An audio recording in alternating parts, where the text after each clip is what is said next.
Welcome to the Razors Inc. podcast with your host, Jonathan Farini. In 1961, a courtroom drama hit the screen, but it was so much more. Just 12 years removed from the actual trials themselves, Judgment at Nuremberg was about more than the judges on trial.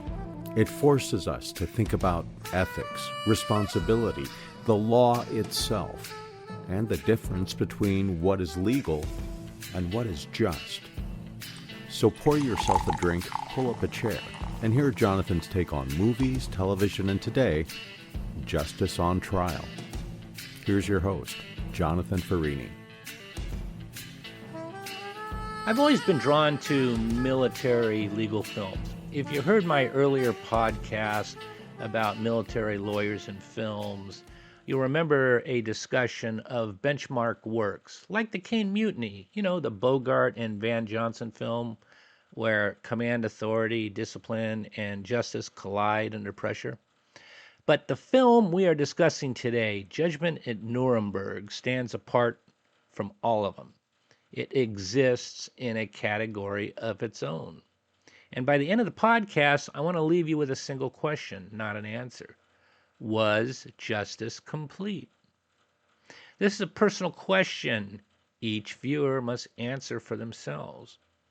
Before you see the credits, before you know who the director or the cast is, you can usually tell when you're watching a Stanley Kramer film. The clues are unmistakable: black and white photography, a serious tone, and subject matter that confronts unresolved social wounds. See his filmography and you'll know exactly what I mean. Judgment at Nuremberg was released in 1961, only 16 years after the end of World War II. That's like yesterday. And it matters. 16 years is not historical distance. It's living memory. Many audience members had fought in the war. Others had survived it. Some had lost family members to the camps, to the battlefield, or to the machinery of the Third Reich. It's a difficult film to watch. It was even more difficult to make, particularly in Hollywood, where many creatives and executives had suffered personal losses as a result of Nazi atrocities. The wounds were still open, I assure you. The premise is deceptively restrained. We have 4 German judges on trial. Not executioners, not camp guards, but jurists. Men who, quote, enforce the law, unquote. This is the film's first and most unsettling assertion. That is, evil does not always arrive violently. Sometimes it arrives procedurally, stamped, filed, and justified with judicial, bureaucratic, and all the more intolerable. Can you think of examples today? I can. Presiding over the tribunal is Judge Dan Haywood, played by Spencer Tracy. Tracy is visibly older in this film, and that age is not incidental. His performance carries the weight of lived experience, patience, and moral caution. Haywood listens carefully, and he speaks sparingly. At one point, he articulates the film's moral foundation. Men sterilized because of political belief. A mockery made of friendship and faith. The murder of children. How easily it can happen. There are those in our own country, too, who today speak of the protection of country, of survival. A decision must be made in the life of every nation at the very moment when the grasp of the enemy is at its throat. Then it seems that the only way to survive is to use the means of the enemy, to rest survival upon what is expedient, to look the other way. Well, the answer to that is survival as what? A country isn't a rock. It's not an extension of oneself. It's what it stands for. It's what it stands for when standing for something is the most difficult. Before the people of the world, let it now be noted that here in our decision, this is what we stand for. Justice, truth, and the value of a single human being Haywood represents kind of a reflective justice. That is, the idea that legality without morality is insufficient. Opposite him is Richard Widmark as Colonel Tad Lawson. They distorted, they perverted, they destroyed justice and law in Germany. Now, this in itself is undoubtedly a great crime. But the prosecution is not calling the defendants to account for violating constitutional guarantees or withholding due process of law. The prosecution is calling them to account for murder, brutalities, torture, atrocities. They share with all the leaders of the Third Reich responsibility for the most malignant, the most calculated, the most devastating crimes in the history of all mankind. And they are perhaps more guilty than some of the others. For they had attained maturity long before Hitler's rise to power. Their minds weren't warped at an early age by Nazi teachings. They embraced the ideologies of the Third Reich as educated adults when they, most of all, should have valued justice. Widmark supplies the urgency. He's seen the camps, he's examined the evidence. His role is to remind the court and the audience that abstraction in court cannot erase consequence. So together, Tracy and Widmark form the film's ethical balance, which I believe is deliberation versus demand. Midway through the film, Stanley Kramer introduces a crucial human counterpoint through Marlene Dietrich playing Mrs. Berthold, a German widow. Her husband was a German army officer, a commander. She mourns him. She respects his service, and she does not deny the regime, but she lived within it. In a series of dinner meetings between Dietrich and Tracy, the film pauses its judicial machinery and allows something rare: human connection. Things haven't been very easy for you, have they? I'm not used to them being easy. I'm not fragile, Judge Haywood. I'm a daughter of the military. You know what that means, don't you? No, I'm afraid I don't. It means I was taught discipline, a very special kind of discipline. For instance, when I was a child, we used to go for long rides into the country in summertime. But I was never allowed to run to the lemonade stand with the others. I was told, control your thirst, control hunger, control emotion. They served me well. And your husband? Was he of that heritage, too? My husband was a soldier. He was brought up to do one thing: to fight in the battle and fight well. Both characters are widowed. Both are mature. Both carry loss. There's a spark. It's subtle, restrained, but it's unmistakable to me. Not romance in the conventional sense, but recognition, mutual respect. It's a fleeting sense of what might have been possible in a world not defined by catastrophe. It's poignant. Dietrich brings sensuality, intelligence, and a quiet sorrow. Tracy brings restraint, dignity, and moral gravity. Yet the moment cannot survive the weight of memory. The crimes are too great, the responsibilities too heavy. So that flicker extinguishes itself. Another terrible loss in an ugly war which keeps on giving to the survivors, even today. It's a beautiful moment and a necessary one because it reminds us what was damaged, not only what was punished. The film then tightens up and its most dangerous figure enters, played by Maximilian Schell as defense attorney Hans Rolf.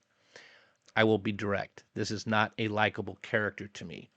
On first viewing, many viewers, myself included, want conviction with no complication. Rolf doesn't deny the crimes. Instead, he diffuses responsibility.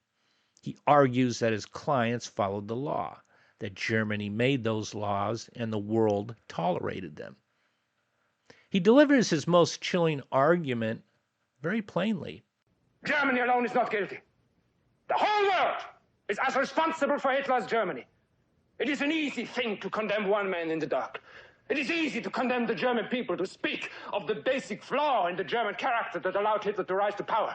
But at the same time, comfortably ignore the basic flaw of character that made the Russians sign pacts with him, Winston Churchill praise him, American nationalists profit by him. Ernst Janning said he is guilty. If he is, Ernst Janning's guilt is the world's guilt. At this point, a comparison's unavoidable. Rolf bears a striking philosophical resemblance to Colonel Hans Landa in Tarantino's *Inglourious Bastards*. Landa, played by Christoph Waltz, who won the Academy Award for Best Supporting Actor, is evil, distinguished as civility. He knows exactly who he is and enjoys his power. Gentlemen, I have no intention of killing Hitler and killing Goebbels and killing Goering and killing Bormann, not to mention winning the war single-handedly for the Allies, only later to find myself standing before a Jewish tribunal. If you want to win the war tonight, we have to make a deal. What kind of deal? The kind you wouldn't have the authority to make. However, I'm sure this mission of yours has a commanding officer. A general. I'm betting for OSS would be my guess. Ooh, that's a bingo. Is that the way you say it? That's a bingo? You just say bingo. Bingo! How fun! Rolf is more unsettling. Landa's predatory. Rolf is institutional. Landa knows he's a villain. Rolf may not believe he is one at all. This distinction matters because Rolf, in my opinion, represents evil, rationalized as legality. I once questioned how Maximilian Schell won the Academy Award for Best Actor for this role. On reevaluation, the answer is clear. Schell understood the danger of intelligence severed from conscience. He knew he was playing the bad guy. He knew he was defending evil. But he also played a lawyer utterly committed to due process. It's no different than the lawyers you see today defending the worst of the worst. For anyone who values the integrity of legal defense, this performance is profoundly unsettling, but brilliant.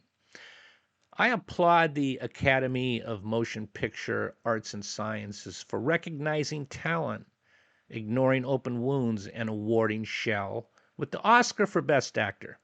I assure you there were members of Hollywood in front of and mostly behind the camera who suffered loss at the hands of the Nazis. And don't forget the likely doubts about future box office by awarding the actor playing a German defense attorney the Oscar for Best Actor. Hooray for Hollywood. Burt Lancaster plays Judge Ernst Janning, and he embodies kind of a delayed moral reckoning. He's cultured, respected, and intellectually formidable. Janning eventually confesses. What about those of us who knew better? We who knew the words were lies, and worse than lies? Why did we sit silent? Why did we take part? Because we loved our country. What difference does it make if a few political extremists lose their rights? What difference does it make if a few racial minorities lose their rights? It is only a passing phase. It is only a stage we are going through. It will be discarded sooner or later. Hitler himself will be discarded sooner or later. The country is in danger. We will march out of the shadows. We will go forward. Forward is the great password. This is the film's warning. Evil advances incrementally, disguised as necessity. Any current examples, viewers? Montgomery Clift supplies the human cost. His testimony, delivered with vulnerability and restraint, strips the courtroom of any abstraction. My mother. what you say about her. She was a woman, a servant woman who worked hard. She was a hard-working woman. And it is not fair what you say. I want to show you. I have here her picture. I would like you looked at it. I want that you tell me, was she feeble-minded? My mother, was she feeble-minded? Was she? I feel it is my duty to point out to the tribunal that the witness is not in control of his mental processes. I know I am not. Since that day, I've been half I've ever been. After the verdict, the film refuses easy closure. Judge Hayward visits Janning in his cell. Janning claims ignorance. Hayward responds quietly, but devastatingly. By all that is right in this world, your verdict was a just one. Thank you. What you said in the courtroom, it needed to be said. Judge Hayward, the reason I asked you to come, those people, those millions of people, I never knew it would come to that. You must believe it. You must believe it. Hey, Yana. It came to that the first time you sentenced a man to death you knew to be innocent. Rolfe predicts that within 5 years, politics will change and all the convicted men will be released. Have you heard about the verdict in the I.G. Farben case? Most of them were acquitted. The others received light sentences. The verdict came in today. No, I hadn't heard. I'll make you a wager. I don't make wagers. A gentleman's wager. In 5 years, the man you sentenced to life imprisonment will be free. Herr Rolfe, I have admired your work in the courtroom for many months. You are particularly brilliant in your use of logic. So, what you suggest may very well happen. It is logical in view of the times in which we live. But to be logical is not to be right. And nothing on God's earth could ever make it right. The trial was never about permanent punishment, in my opinion. It was about permanent truth. Again, I ask you to think about current events inside this argument. And so we return to the question, was justice complete? Did Nazi Germany pay the price for its atrocities? This is for you to decide. My own view is unapologetic. Had I advised Roosevelt, Churchill, and Stalin, I would have argued to cherry-pick the German scientists and turn the country over to Russia, the entire country. Don't split it into two with a wall. Because Russia was a nation that had been invaded by the Nazis and lost millions. I have no doubt that justice, as they defined it, would have been severe. But the film reminds us that history is constrained by geopolitics. Post-war Germany mattered to the victors, the Allied forces. Containing Soviet expansion mattered to us. Perhaps my solution was impractical, but I stand by the question and my answer. Judgment at Nuremberg endures because it understands something essential. Justice is rarely complete, but silence is worse. And that's why the film still matters. And in closing, I encourage you to ponder this film in light of current events in your life that mattered. Crimes, justice, and punishment. Till I see you next time, please leave behind a soft footprint, and class is dismissed. And as Jonathan suggested, it's nearly impossible to watch this film and not think of its themes from today's perspective. After all, history doesn't necessarily repeat itself, but it often rhymes. And that's why it's worth a watch today. The movie, by the way, is available in its entirety for free on YouTube. You've been listening to the Razors Inc. podcast with Jonathan Farini. Be sure to check out Jonathan's collection of fiction at jonathanfarini.com. Also, look for Used Steinways, in which a young lady meets an unlikely mentor who reveals life lessons found inside pianos. Used Steinways, already published by Egophobia and Mobius magazines, it's been published again, this time in the March edition of The Wise Owl. Go to thewiseowl.art. You can also drop an email anytime to razorsincpodcast@gmail.com.